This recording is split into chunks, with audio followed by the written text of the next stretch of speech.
Hello, everyone. Welcome to this SimScale webinar on unlocking peak performance by optimizing automotive compressors through simulation. I'm your host and presenter, Kanchan Garg. I'm a product manager for rotating machinery and flow control applications here at SimScale. And my role here is to develop and execute the product strategy and roadmap for these applications. And joining me today as a co-presenter is one of SimScale's most experienced and senior solution engineers, Ajit. Ajit has a wealth of knowledge and experience in supporting a lot of our enterprise customers across industries. And today he's bringing some of that expertise to share with us a very technical case study on a turbo compressor. Ajit, thank you so much for joining me. And as we were talking earlier, this is probably our fifth or sixth webinar that we're doing together. And as always, it is an absolute pleasure to be sharing the mic with you. Thanks, Kanchan. Yeah. All right. But yeah, before we move on, a very quick reminder to all of you that your mics are going to remain in mute. If you have any questions or if you face any technical difficulties, please use the chat option to reach out to our support staff. And throughout the webinar, please feel free to post your questions in the questions panel. We'll try to address as many of them as possible at the end. And we also, from our side, have a couple of questions, small polls that we have designed to understand from you what your interest in SimScale is. Please do let us know. So quickly diving into the outline of the talk today, we'll of course start with a brief introduction to SimScale, just touching upon the key differentiators. And what I'm most excited to talk about is what we here at SimScale are hearing from our customers and industry experts within the automotive industry in terms of the challenges that they're facing and how SimScale is helping them mitigate these challenges. And we'll of course look at some technical use cases applications where SimScale can be used within the automotive industry.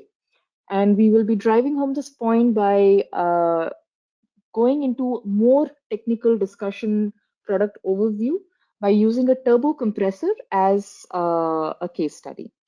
Now, I'd like to point out here that though we've chosen a turbo compressor as the case study, the same workflow applies for all compressors, be it air compressors used on the production and assembly line for spray painting or in the repair and maintenance segments, or if it's an AC compressor under the hood, the same workflow can be followed and replicated. So, as most of you might already be aware, SimScale is the world's first truly cloud native simulation platform. It is a unified web browser based platform which covers a broad range of physics from fluid, structural to thermal, and very recently, AI based strategies for result prediction as well as compute resource selection. And all of this is packaged under an easy to use, intuitive user interface where as a user you don't have to worry about data management, access to software updates or storage, VPN, connecting to a remote desktop. All of those things are days of are concepts of the past. As far as SimScale is concerned, all you need is a decent laptop and a good internet connection to start simulating. There's practically no limits to the simulation size or the number of parallel simulations one can do, which means that organizations can leverage SimScale can leverage simulation across teams at any scale, at any time, irrespective of the geographical locations, opening up a wider design space and opening up a lot faster innovation than is otherwise possible with any of the legacy desktop-based softwares. Now, this is the part, as I mentioned before, that I am very keen to share with you all. This is what we are hearing from our interactions with our customers who are automotive tier 1, tier 2 suppliers, as some of the logos that you can see here that are into producing and manufacturing different products ranging from batteries to fuel cells, turbochargers, you name it.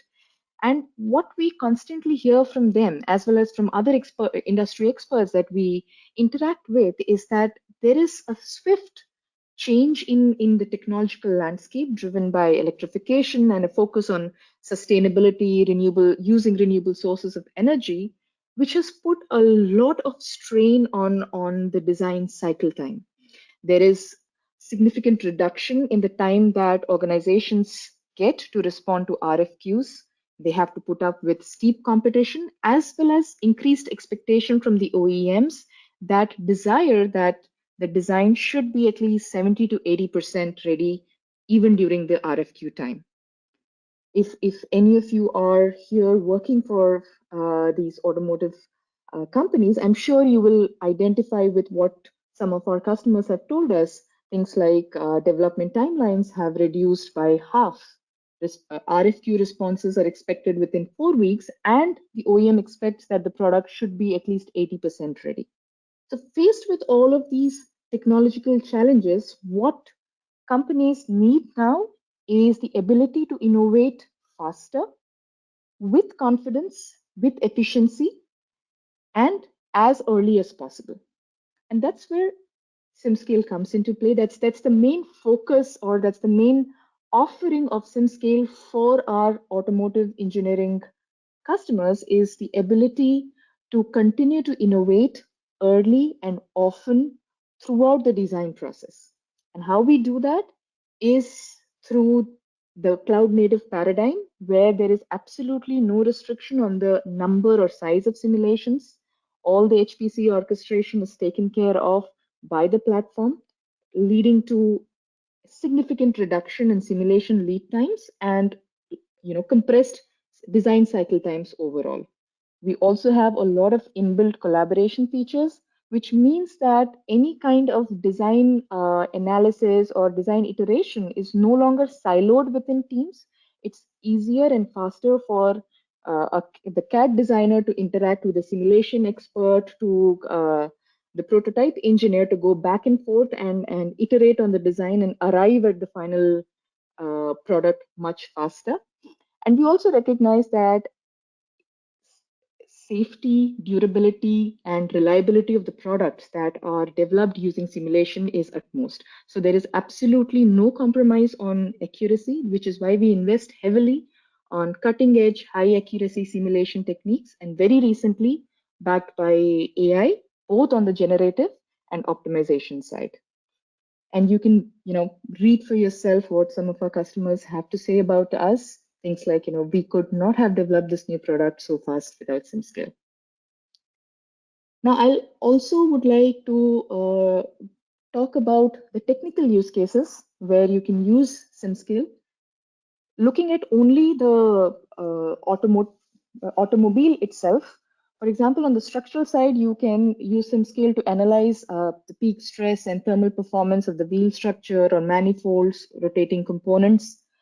One can do an e-motor powertrain analysis, along with very recently added electromagnetics solver, which helps you to evaluate the vibration and shock response of EV batteries, the clutch system, and traction motors. On the fluid flow and thermal application side, the use cases for SimScale and use cases for our solvers range from external aerodynamic analysis to inside components like compressors, e-motor coolings, cooling systems, water pumps, or multi-phase simulations through fuel tanks. So our focus here at SimScale has been at developing many different solver stacks to address all the physics problems, because we understand that one particular solver cannot address every physics challenge that is there within a given industry. So with SimScale, you have access to different products for different types of analysis, and teams leverage that, different expert teams leverage that to design the desired components. And as I said, this is only looking at the automobile itself. Similar components on the production and assembly line, like water pumps or air blowers, compressors used for manufacturing, can also be simulated using SimScale. Which now brings me to the technical case study, which is on turbo compressor. And as I mentioned before, we have chosen turbo compressor to showcase how you can evaluate the performance of an automotive component by using cloud native simulation. But the same workflow can be easily extended to any other compressor used within the automotive industry, as well as with a little bit tweaking, it can also be applied to other rotating components like water pumps or air blowers used on the production line. So with that, I'll hand over to Ajit to take us into the platform. Definitely. Thank you, Ganchan, for the insightful overview on leveraging computational fluid dynamics to tackle some of the common challenges that is in the automotive industry. Once again, this is Ajit. I'm a senior solution engineer in SimScale. Been with the company for 6 years, helping a lot of clients in terms of fluid and thermal management. And today we'll be looking into a compressor or a turbocharger case study and see how SimScale can actually be useful to actually get insights to either make a selection of compressor for your automotive application or deep dive into the fluid characteristics and see where can optimization be done in terms of the design changes as well. Yeah, and in the next section of this webinar, we will look into how engineers select an appropriate compressor, as I mentioned, but also identify the operating range and get detailed insights to perform design changes. And this is done using a sample compressor case study that we have built together here. And on the left, you can see the 3D geometry of the compressor itself. And we're going to actually answer a few questions virtually using the CFD analysis. And at the end of this session, we'll be looking at a compressor map ultimately, which gives us the range, the operating range of the compressor, and we can easily make selection um, using the analysis here. So here, for example, if you want to select a turbo charger for an automotive application where the engine power is set to 450 horsepower and we want a compression ratio of about 2.5 to 3.5. These are typical parameters that you can use or that is being used to actually design a compressor or select from the existing series of compressors that you want to install within an automotive, right? And the objectives here is again to check if the selected compressor on the left-hand side of the screen is going to match the criteria. And also after matching or whether it doesn't match, we are going to find out the range in which this compressor can actually operate. Then using all these insights, we can make an informed decision on which compressor to actually use for our application. Yeah. Just on the CFD side of things, the user needs to give certain amount of inputs to the simulation. In this case, SimScale needs these inputs to run a CFD simulation on a compressor. The first thing is the rotating speed. So we are taking a range of 70,000 to 80,000 RPM, which is typical for any automotive turbocharger. And we'll be finding out the operating ranges in terms of mass flow rate, and the inlet conditions are given as 100 kilopascals at 293 Kelvin. So those are the minimum inputs we need to start a simulation, right? Um, when it comes to turbochargers, there are a few other critical parameters, including the compression ratio, the maximum temperature, and also the engine power that determines the efficiency of the compressor, right? And this is also calculated ultimately using the values that we get from CFD. And at the end of this webinar, you'll also look at how we can form a compressor map from all these parameters and the simulations that we are going to simulate. Yep. And to start with, right, any CFD solution needs 3D CAD geometry or a 2D CAD geometry. And since SimScale is CAD agnostic, it can actually support CADs from any existing CAD tools that you have. For example, Rhino, CATIA, SolidWorks, or any other CAD tools available in the market. But especially in this case, we are trying to use CF Turbo to create or prepare the geometry because of the seamless integration that we have with SimScale. And the integration with CF Turbo and SimScale allows the users to design a compressor directly with a baseline operating point and then export it either into a simple 3D step file, or if you have the API access with SimScale, you can directly configure the setup within the SimScale, and within a push of a button, you can import the geometry as well as the simulating boundary conditions into a SimScale setup directly within your platform. For this case, we are quickly trying the simple CAD export option where we write out the step files, and the added advantage of using CF Turbo in the background to create CAD models for compressor is that the plugin itself identifies all the faces of a compressor, for example, the inlet, the outlet, the faces of the blades, and all the static walls, and name them using a face naming approach. And where it helps is to form an easy simulation template within SimScale. And this will look into that in a minute, but that is an added advantage that you can get with the integration that we have with CF Turbo. Yep. Great. Then let's step back and see if we run a CFD simulation with on a compressor, what are the key values or the key insights that we're looking for, right? Here for a compressor, to judge the performance or to actually measure the performance of the compressor, there are two critical parameters that we'll be looking at. The first is the pressure ratio, which is nothing but the ratio of outlet and the inlet pressure.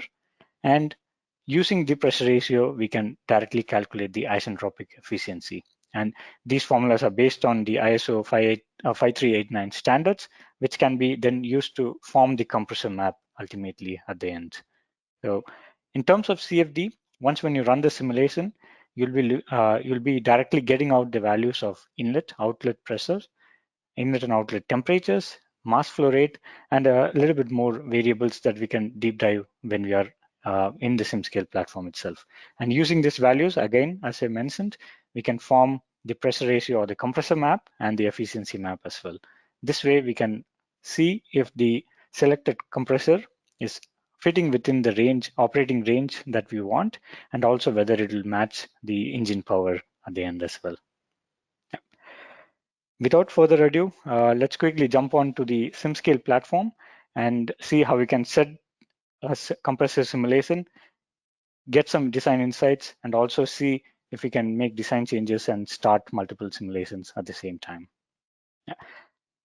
At this point of time, I'll again remind our audience to ask their questions in the question section so that we can pick it up at the end of the webinar and try to answer them. Great. Then as Kanchan mentioned, SimScale is the only cloud-native simulation tool that can be accessed entirely within a browser without any hardware requirements. So we started from a browser. It can be any browser of your choice. I'm using a Firefox browser here. And if you have your account created, you can directly go on to simscale.com, jump onto your dashboard. If you haven't created an account yet, please feel free to go into simscale.com/sign up, where you can sign up for a SimScale account under a minute, and you can already have the dashboard for you to create a new project or take a look at the projects that is already prepared as well. So in my case, I'm going to jump into my dashboard. This is where I create new projects or select one of the projects and start modifying them.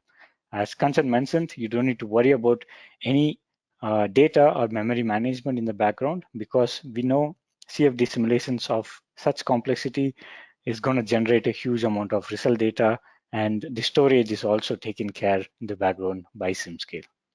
All you need to do is sign up, and then you can start simulating different physics within the same window. Here in our case, we'll look into the turbo compressor project. After opening the project, you can directly import the geometry, set up the simulation, do the post-processing all under the same hood. And quickly to mention a few unique differentiators of SimScale when compared to traditional software are, first of all, you have the access to high performance computing. So running multiple simulations at the same time is never been easy, right? Within SimScale, you can start parallel simulations, and especially for a pump or a compressor or any HVAC equipment that you want to simulate, you would have different operating points, and all of the operating points can be simulated all together at the same time with a single setup. The um, the other value that you get from SimScale is that since we're on cloud, it makes us easy to support our customer base as well easily. And let's suppose you are jumping into SimScale for the first time, and if you're getting questions on how to set up a simulation, all you need to do is quickly open up the chat button at the bottom right corner, where you can directly send us a message, and one of our SimScale experts can jump in to this chat instantaneously, answer your questions, or take a look at the project if you share if you want to share the project with our SimScale support by clicking this button here. Then one of our support engineer can see what changes needs to be made on the setup and guide you then and there, which will help you get over the setup kind of questions pretty easily. Again, coming back to the turbo compressor case here, so we start with a geometry, and then we'll try to actually set up a simple simulation, start a few, and then look at the results as well. So to start with, you can import the geometry under the geometry section here. As I mentioned, the CAD can come from any of the CAD files, but in this case, we are going to use a CAD file from CF Turbo, which is written out as a step file. So quickly, I'll bring in a CAD, which we have, and I'll let it import on the side, while you can also take a look at the CAD models which I've already imported. The advantage that I mentioned in having the face names or the face tags with CF Turbo is that right after the import, you can already see on the right-hand side, we have the faces or the face groups named and tagged according to the saved selection. For example, here we have the inflow, we have the outflow, we have the rotating region as a separate volume and the fluid region. We have also the rotating walls and the static wall. So this makes the simulation setup a little bit more streamlined and easy for design iterations as well. So let's jump into the simulation setup and see how we can easily start a first simulation, right? So we have the geometry here. We can select the kind of physics that you want to use for the simulation. For this case, we are going to use the dedicated module that is used for rotating machinery, pumps, valves, and HVAC systems. So that's selected here.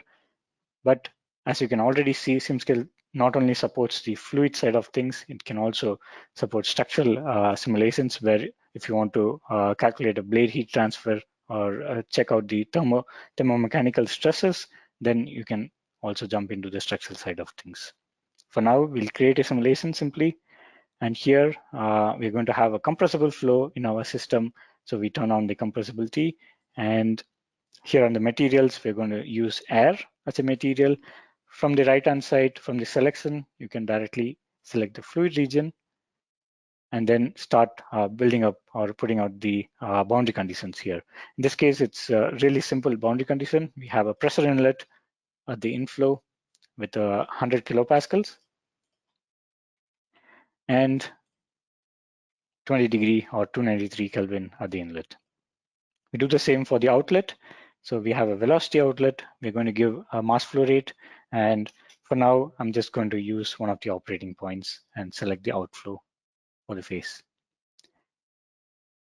Then we have a few walls that are interfering with the rotating zone. So to set them as no slip, you can actually select the static wall and simply use the default values here. We're almost done with the setup. Let's quickly set up the rotating speed as well. So that's available under the advanced concepts, where you can create a rotating zone, use the rotating zone volume directly, and set up the axis as well. The axis uses a right hand thumb rule. So in this case, you might need to go with a -1, and then we set the RPM to, let's say, 70,000. This is all you need to do to set up a compressor simulation within SimScale. Once if these steps are followed, then you can directly go ahead, start a simulation. So we'll start one. and you will get a rough estimation of how much time the simulation is going to take, depending upon the complexity and the meshing that you're using. And if you're happy with that, start the simulation. We leave the simulation run in the background because we are on cloud. You don't need to worry about keeping the browser open or even your system on.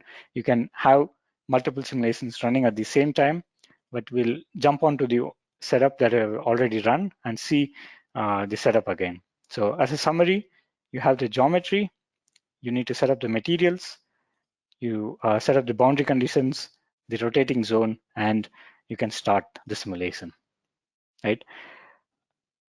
An added advantage because you're on cloud is that you don't need to wait for one of the operating points to be finished to start a new one.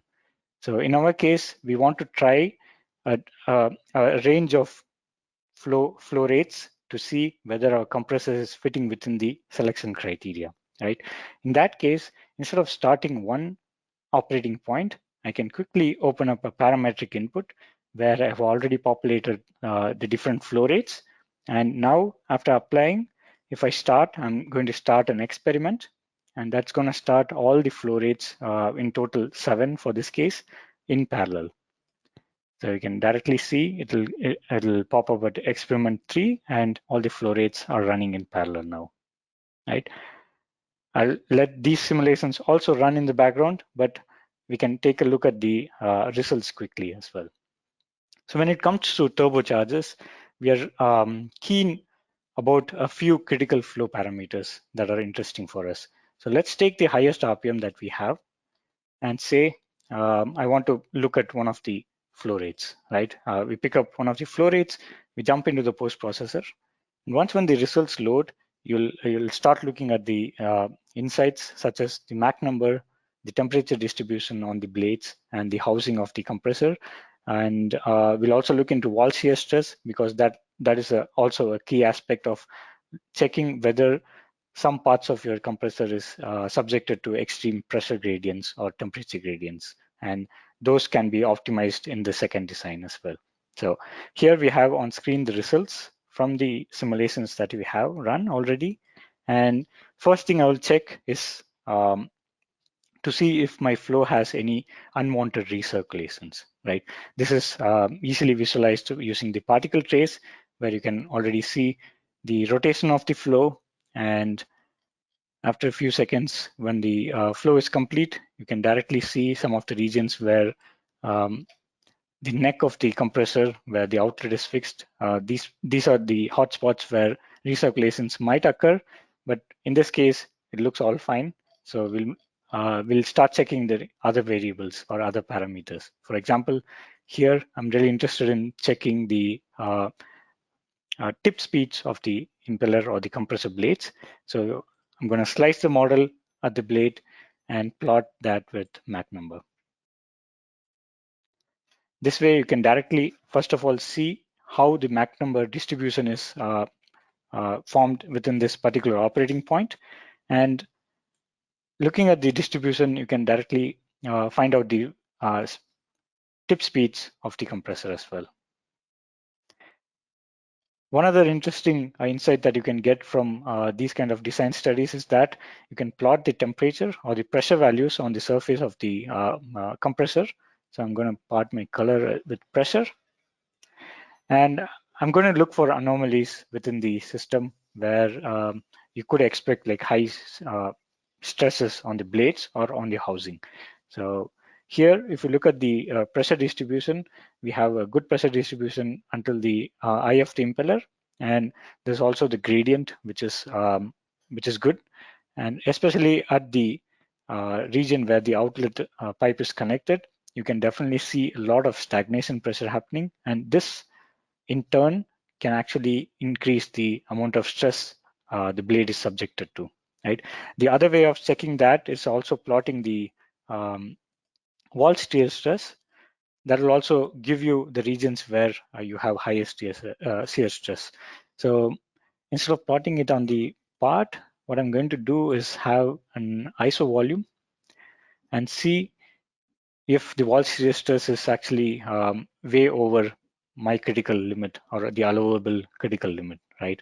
So instead of the velocity magnitude, here I can go ahead and place the wall shear stress and say I want the simulation to show me anything over, let's say, 900 pascals or Newton per meters. Right? This will plot out the regions of high wall shear stress, and this is exactly where we were actually discussing about, right? This is because of the high stagnation pressure and the narrow gap between the outlet extension and the housing or the volute itself. And these blue regions are subjected to like high wall shear stress. Then in the next design iteration, you can actually play with the radius of this fillet or even change the sizing of the volute and see if we can start reducing these anomalies as well. All right, once again, I'll remind our audience to use the questions section, ask your questions, and we'll be happy to answer at the end of the webinar. Right, now we have seen quite a lot of detailed insights within the compressor, but when it comes again to a compressor, the engineers are really interested in checking the pressure ratio and the efficiency, right? In that case, what we do from SimScale is that once when you run an experiment with multiple flow rates or operating points, we write out the pressure or the other variables into a plot directly.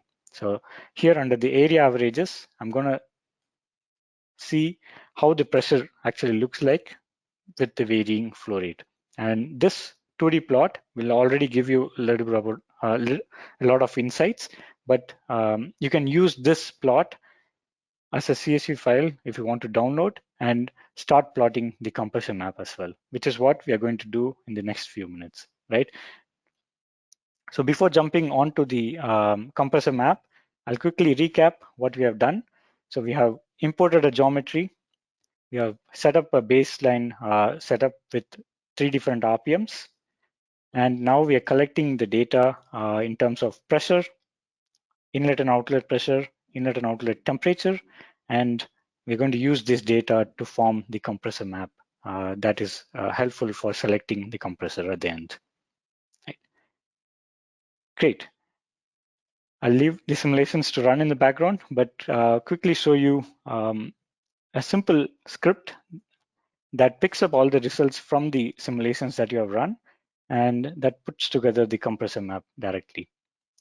So here we have a simple GUI where by pressing the plot compressor map, it's going to pick up the results or the pressure values from the simulations that you have within SimScale. This can be also automated using the API interface within SimScale. And once when you have that, you can directly get the pressure ratio map or the compressor map for all the speed lines that you have simulated. Let's imagine you have a new compressor design that you want to compare with, right? In that case, all you need to do is go into the platform again, use one of the speed line setup that you have already run. So I'm going to duplicate that. And here, I'm just going to swap the geometry to a second design. And once when you do that, SimScale runs through all the boundary conditions. And if your phase names are kept the same, we automatically assign all the boundary conditions for you and give you a swap report. This is really helpful when you want to have multiple design iterations or form compressor maps of different compressors and start comparing, right? Now, all I have done is simply swap the geometry. The swap report says the CAD mapping was successful. Then we are happy with that. Now I can directly go ahead and start one of the other speed lines for the second design directly. This way, you can actually use the base setup as a template and start simulating multiple design iterations as well. In case if you're an engineer, if you're an expert, and you want to have your design engineer do the changes and run simulations at the early stage, you can also share your project by clicking the private button here, simply plugging in your design engineer's email ID and giving him edit or copy access, depending upon what he has to do. And the other colleague can come in to the same project, either copy the project to his account or use the same project and start multiple design iterations as well. So this way you can easily collaborate within the same platform within your team. Great. Now we have seen what SimScale can do in terms of compressors and some of the insights that we got from the results. But let's take a step back and see if we can answer the questions that we put together in the first few minutes, right, on selecting the compressor for our application. So now we have all the pressure ratios, the inlet and outlet temperatures from the simulations that you have already run. We have also formed the pressure ratio compressor map. And going back to the slide, I can quickly talk a bit about what you can get from these pressure ratios, right? In a compressor selection, we'll be looking at two main um, regions or regimes that I would say. One is on the extreme left of your compressor map, where the surge points might occur, right? So by running various flow rate conditions, you'll be able to first of all see if your compressor is able to cope up with the flow rate that you are giving. And the second line or the some important regime is the choke line, which is at the extreme right end of the compressor map, where you can already determine if your pressure ratio goes below certain value, then that is not the range in which this compressor should operate. You might need to actually choose a bigger compressor for your application. So this will already help you select the size of the compressor and also the design of the compressor. You can quickly extend this and also write out the efficiency maps of the compressor as well. So here on the right, you can see we have already used the pressure ratio and formed the efficiency curves for each of the speed lines. This again will give you a quick overview of comparing two or three different designs. If you have the second design variant already simulated, you can quickly co-plot them and see whether at definite RPMs, which of the design performs better. And this way you can select the appropriate turbocharger for your automotive application. Great. This is all I wanted to quickly touch upon. In case if you have a compressor case study that you want to run with SimScale, please feel free to contact us. And right now within this webinar, if you have questions on the workflow, or if you have questions rather in a different use case that can be simulated with SimScale, then please feel free to write the questions in the question section. I'll hand it over to Kanchan and my colleague to pick up the questions. Yes, and we do have a quick poll for you. Please feel free to take a look and let us know what you think. And while you are going through that, we are also happy to take more questions from you. And I do have a few that is coming here. One is about, since I mentioned, I think in the beginning about AI. So does SimScale have, what AI features does SimScale have? Uh, Ajit, do you want maybe like just quickly go over? Yeah, definitely. So there are a few cases where AI is used within SimScale, right? So especially when you saw on the platform, when we are starting a simulation, we get a rough estimation of how much time the simulation is going to take and the computing resources. That's the simplest form of AI that we have within SimScale. But recently, we also released an AI-based prediction. And here on the screen, you can already see um, a muffler example, right? Where we used a different geometries of a muffler, and we wanted to actually predict the influence of the size of the holes and also the position of the baffle here. So here you can see on the extreme right, we have the CFD reference, which is run within SimScale using the traditional CFD approach. And on the right, we have simply predicted the results using the AI prediction. And you can already also see the confidence level or the accuracy using AI, where you can start comparing different design iterations which are not even simulated. So in general, you can bring in your CAD geometries with different variations, run a bunch of simulations that can be used as a training model, and then using the trained prediction, you can start generating the results for new designs that you want to explore. This is just a quick example, but if you have any specific use cases that you want to run, then we are happy to actually take a look at it as well.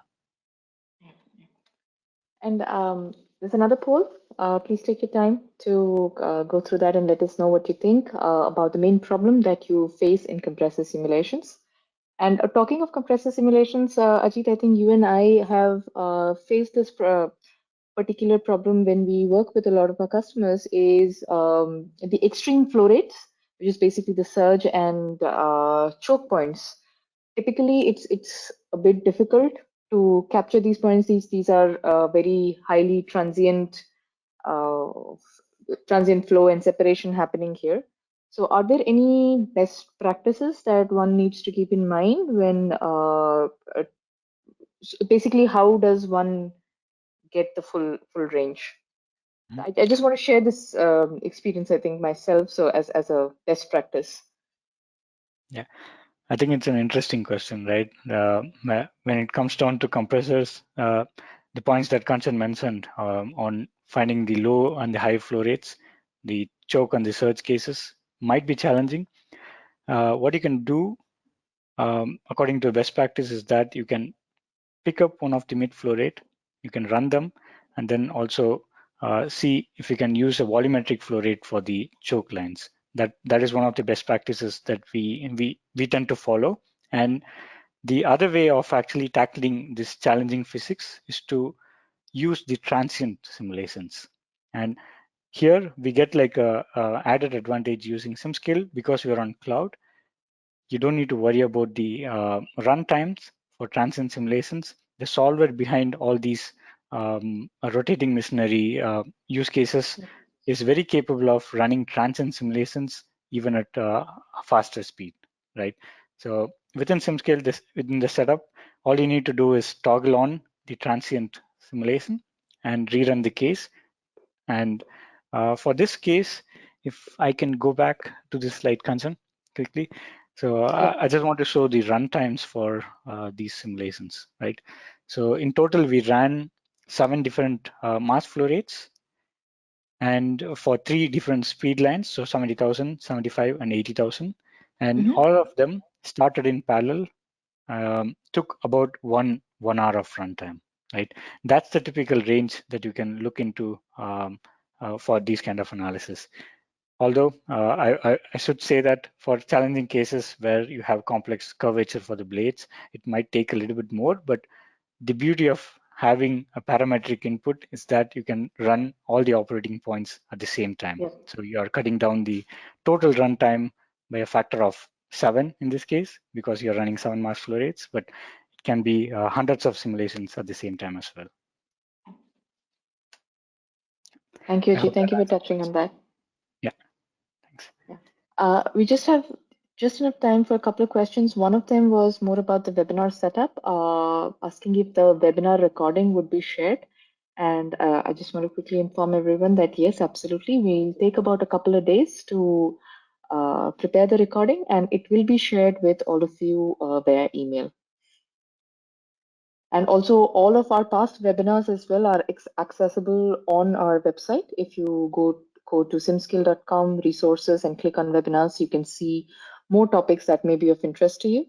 And we also have another webinar on automotive product design using SimScale, where one of our customers, Ilmore Engineering, is going to talk to our application manager, talking about how they have used SimScale for manifold design during race time. This is happening on June 13th, day after tomorrow. I hope you will join. And one question is it possible to apply a fan boundary condition or a DP Q curve equation? Uh, Maybe I can pick up that question. Yeah. Yeah. So yeah, the answer is yes. For I'm assuming this is for any hatchback equipments or airflow components, right?